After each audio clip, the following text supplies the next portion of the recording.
Pemirsa, rencananya BMKG akan menyampaikan perkembangan terkini terkait dengan perakiraan cuaca ekstrim pada sore hari ini dan bagaimana potensi bencana yang harus diwaspadai oleh masyarakat. Kita akan berbincang langsung bersama dengan Kepala BMKG Dwi Korita Karnawati. Selamat siang Ibu Dwi Korita. Selamat siang Mbak Eva. Assalamualaikum warahmatullahi wabarakatuh. Waalaikumsalam warahmatullahi wabarakatuh. Bu Dwi Korita, kapan puncak cuaca ekstrim terjadi di Indonesia dan wilayah mana saja Bu yang paling terdampak saat ini? Kalau puncak musim hujan ya, puncak musim hujan yang sering ditandai dengan seringnya terjadi cuaca ekstrim itu adalah sebagian besar di wilayah Indonesia di bulan Desember ini dan bulan Januari. Sehingga hari-hari ini merupakan bagian dari puncak musim hujan yang sering ditandai dengan cuaca ekstrim nih, terutama ya di wilayah Sumatera bagian selatan, Jawa hampir ya di seluruh Pulau Jawa ini ya, kemudian Nusa Tenggara, Sulawesi bagian selatan, serta terjadi dampak ya diprediksi akan berdampak pula pada peningkatan gelombang tinggi di berbagai wilayah perairan di Indonesia. Demikian. Iya, kalau gelombang tinggi di wilayah mana saja Ibu? Nah, untuk gelombang tinggi ini terutama ada di Samudra Hindia ya, atau lebih tepatnya ini pada tanggal 30 Desember saat ini hingga 6 Januari, prediksi gelombang tinggi yang dapat mencapai 6 meter, yaitu 4 sampai 6 meter, ini kategorinya sangat tinggi, di Laut Natuna Utara, perairan utara Kepulauan Natuna, Samudra Hindia Selatan Jawa hingga Nusa Tenggara Timur, Laut Flores, Laut Banda bagian selatan. Kemudian untuk yang dapat mencapai ini tinggi, jadi gelombang tinggi yang dapat mencapai 4 meter itu di sekali lagi di perairan Kepulauan Anambas, Kepulauan Natuna, dan Samudra Hindia Selatan Banten ini juga masih perlu diwaspadai.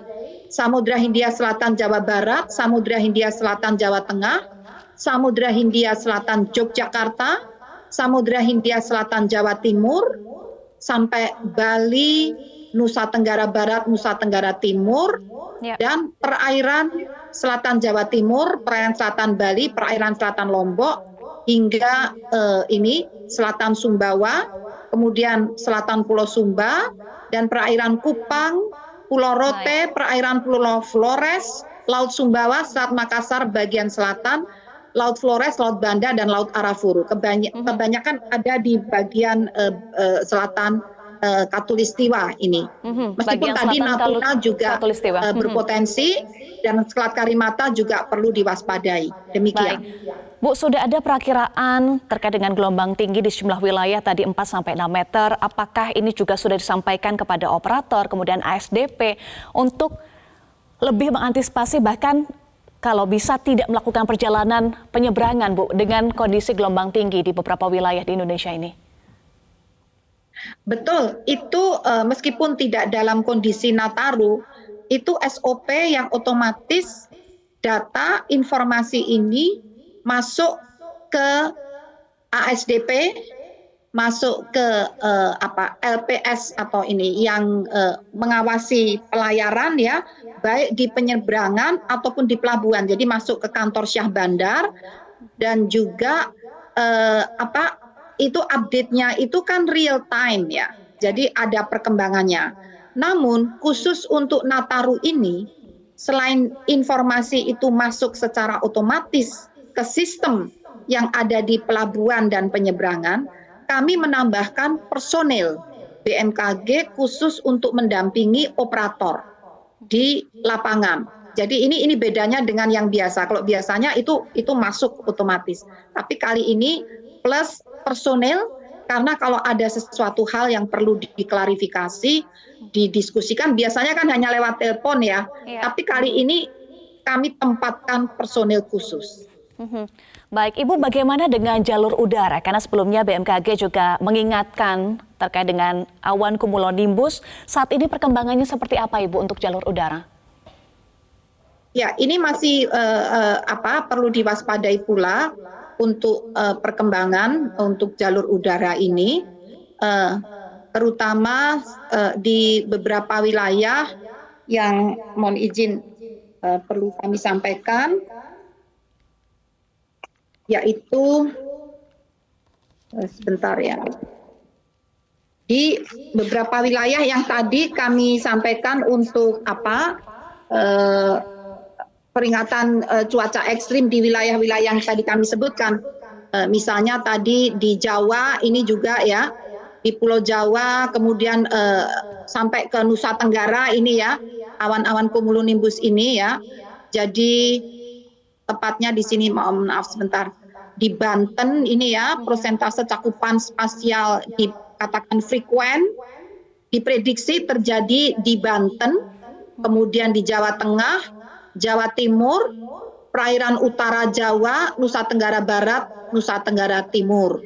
Jadi fenomena yang dapat terjadi akibat awan tersebut antara lain turbulence atau wind shear, serta gangguan guncangan-guncangan pada pesawat, dan juga terjadinya kilat petir serta hujan deras. Nah, ini terutama di wilayah-wilayah tadi. Meskipun juga perlu diwaspadai di Sumatera Barat, Sumatera Selatan, Bengkulu, Lampung, perairan barat Sumatera, Selat Sunda, Banten, artinya di Jawa ya, seperti tadi yang saya katakan, dan di Nusa Tenggara, serta Sulawesi Selatan, Sulawesi Tenggara, Maluku, Papua Barat, dan Papua. Demikian. Potensi ini akan terjadi sampai kapan, Bu, perakiraannya? Kami memperkirakan mulai 30 Desember ini ya, sampai paling tidak 3 hari ke depan. Dan kami akan mengupdate perkembangannya sewaktu-waktu. Demikian. Baik, Bu, terkait dengan tadi Anda sampaikan sudah ada wilayah-wilayah yang potensinya ini untuk cuaca ekstrim masih akan terjadi hingga awal tahun. Lalu tentu ada ancaman bencana hidrometeorologi. Apakah ini sudah dipetakan, Ibu, mana saja wilayah yang terdampak cuaca ekstrim untuk ancaman juga bencana hidrometeorologi di sana? Ya, ancaman bencana meteorologi ini terutama di Jawa, khususnya juga Jawa Barat ya. Jawa Barat ini yang paling sering ya. Meskipun Jawa Tengah juga cukup sering, Jawa Timur juga cukup sering, terutama Jawa. Kemudian di Sumatera ya, Sumatera ini terutama di dataran rendah itu banjir, dan juga di dataran lereng-lereng itu longsor. Dan juga di Sulawesi. Sulawesi ini semua yang topografinya bergunung-gunung langsung datar, ini juga potensi bencana hidrometeorologi. Dan juga Kalimantan ini juga masih, jadi hampir merata, mohon maaf terpaksa kami sampaikan untuk kewaspadaan. Karena apa? Karena hampir merata wilayah Indonesia ini berlereng-lereng gunung langsung datar. Nah, itu yang datar umumnya banjir, lereng-lereng gunung longsor ya. Di antaranya juga bisa disertai angin kencang ya, termasuk juga di Papua. Jadi mohon maaf, ini cukup merata di seluruh wilayah Indonesia. Demikian. Bagaimana dengan rob, Bu Dwi Korita? Ya, untuk banjir rob ini perlu kami sampaikan, ada beberapa wilayah ini terutama di pantai ini, pantai Laut Jawa ini, di beberapa wilayah ini saya sebutkan satu persatu. Pesisir utara Jakarta itu mulai 3 sampai 10 Januari. Mulai 3 sampai 10 Januari. Kemudian pesisir Banten itu 30 Desember sampai 5 Januari 2023. Pesisir Jawa Barat 30 sampai 31 Desember. Pesisir utara Jawa Tengah 30 sampai 5 Januari. Jadi pesisir Jawa Timur itu di awal Januari, Kepulauan Riau itu di akhir Desember, Kalimantan Barat di awal Januari, Bangka Belitung di akhir Desember, pesisir Maluku Utara di awal pada tanggal 7-9 Januari, pesisir Merauke 1 sampai 7 Januari di Merauke, nah di Sumatera Barat itu 6 sampai 7 Januari, NTT 30 Desember sampai 2 Januari dan pesisir Sulawesi Utara 1 sampai 6 Januari, pesisir Maluku 1 sampai 10 Januari. Jadi mohon saja terus mengupdate, informasinya sangat dinamis, cepat berubah, sehingga mohon mengakses laman BMKG ataupun di sosial media BMKG ataupun aplikasi mobile phone info BMKG. Iya, Bu Dwi Korita, berbagai langkah sudah dilakukan, salah satunya adalah modifikasi cuaca. Apakah ada langkah lain juga yang dilakukan untuk mengurangi dampak dari cuaca ekstrim? Ya, yang saat ini terus berjalan sejak Natal itu ya, modifikasi cuaca, terutama hari ini kita sedang berupaya sangat keras dengan modifikasi cuaca karena diprediksi mulai sore itu hujannya lebat.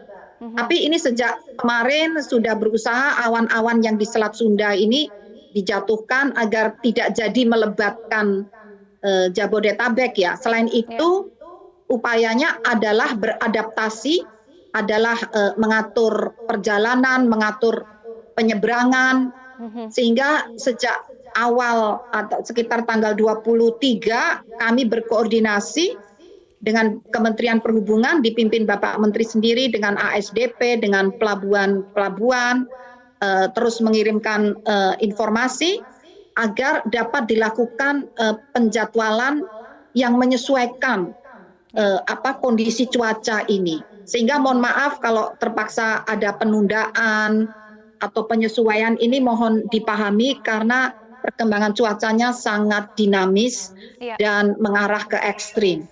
Demikian. Iya, tentu keselamatan menjadi hal yang paling utama ya, Ibu Dwi Korita. Sebelumnya BMKG memperkirakan bahwa cuaca ekstrim masih akan terjadi hingga tanggal 2 Januari 2023 dan sore hari ini akan ada konferensi pers update terkini. Update-nya perakiraan cuaca ekstrim ini terjadi sampai kapan, Ibu Dwi Korita? Ya, harus terus kami update karena kita ini, wilayah Indonesia ini juga dipengaruhi oleh kondisi di Australia dan di negara-negara atau di wilayah utara Indonesia. Seperti contoh saat ini di Australia ada terjadi low pressure area, jadi semacam sirkulasi belum menjadi siklon, tapi pengaruhnya sangat berpengaruh terhadap pertumbuhan awan-awan yang ada di wilayah Indonesia bagian selatan seperti Jawa hingga Papua. Kemudian di bagian utara di Samudra Pasifik juga muncul sirkulasi juga, sehingga ini fenomenanya tuh cepat berubah, sehingga kami perlu melakukan update untuk Nataru ini. Akhirnya kan setiap hari ya, hampir setiap hari untuk Nataru ini karena melibatkan pergerakan jutaan jiwa. Namun nanti setelah Nataru kami biasanya 3 hari sekali, namun secara digital itu dilakukan 6 jam sekali secara digital ya. Tapi secara press conference itu biasanya tidak sering ya. Tapi kali ini karena Nataru ini kita harus lebih siaga, demikian. Ya, tentu masyarakat juga harus proaktif ya, Ibu, untuk terus mengupdate informasi perakiraan cuaca dari BMKG. Terima kasih Ibu Dwi Korita Kanawati, Kepala BMKG sudah bergabung bersama kami di Metro Siang.